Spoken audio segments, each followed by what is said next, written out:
let Macintosh speak for itself. Hello, I'm Macintosh. It sure is great to get out of that bag. We think a lot of them are going to get into the home, but we like to say they're going to get there through the garage door. People are going to bring them home over the weekend to work on something. Sunday morning, they're not going to be able to get their kids away from them, and maybe someday they'll even buy a second one to leave at home.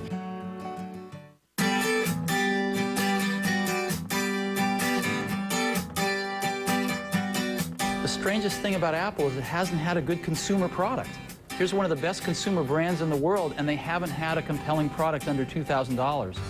And the one we introduced today, the iMac, is incredibly sweet. So I think it's going to make a big difference. This $1,299 product is faster than the fastest Pentium 2 you can buy. You can go out and buy a 400 megahertz Pentium 2, and this thing smokes it. And so it's amazing. And the market's never had a consumer product this powerful and this cool looking.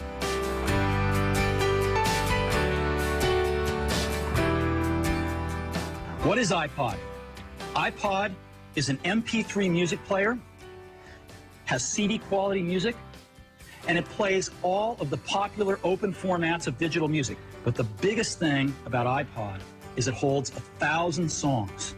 Now, this is a quantum leap because for most people, it's their entire music library. This is huge. The coolest thing about iPod is that your entire music library fits in your pocket.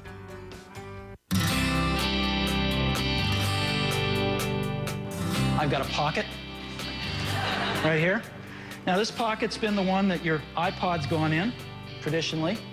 The iPod and the iPod Mini fit great in there. You ever wonder what this pocket's for? I've always wondered that. Well, now we know, because this is the new iPod Mini.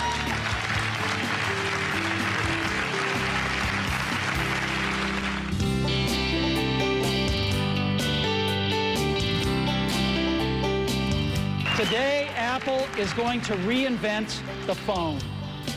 An iPod, a phone, and an internet communicator. An iPod, a phone. Are you getting it? These are not 3 separate devices. This is one device. And we are calling it iPhone.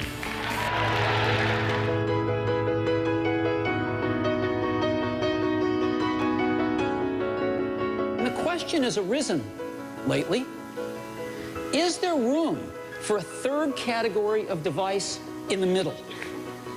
Something that's between a laptop and a smartphone.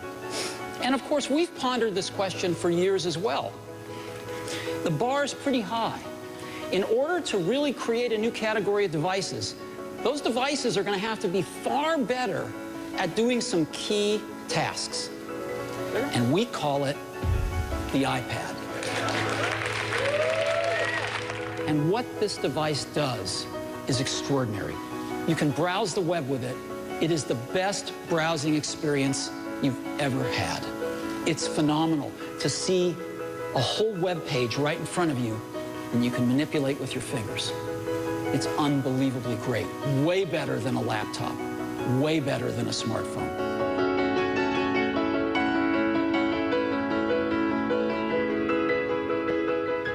For 2010, we're going to take the biggest leap since the original iPhone.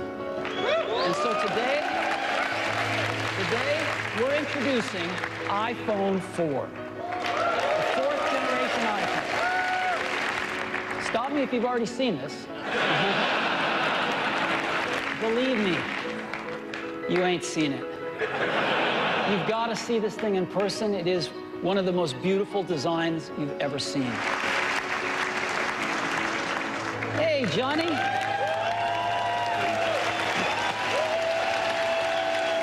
I grew up here in the U.S. with the Jetsons and with Star Trek and communicators, and just dreaming about this, you know, dreaming about video calling, and it's real now.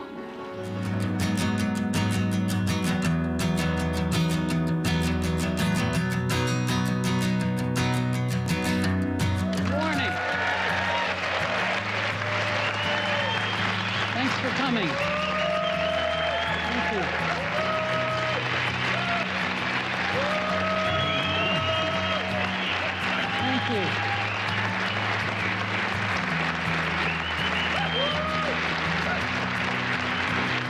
you. We're going to introduce today iPad 2, the second generation iPad.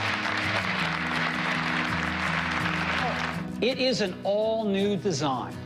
It is not a tweaked design. It's not got marginal improvements. It's a completely new design.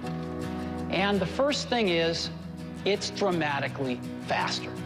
One of the most startling things about the iPad 2 is it is dramatically thinner. Not a little bit thinner, a third thinner. And that is iPad 2.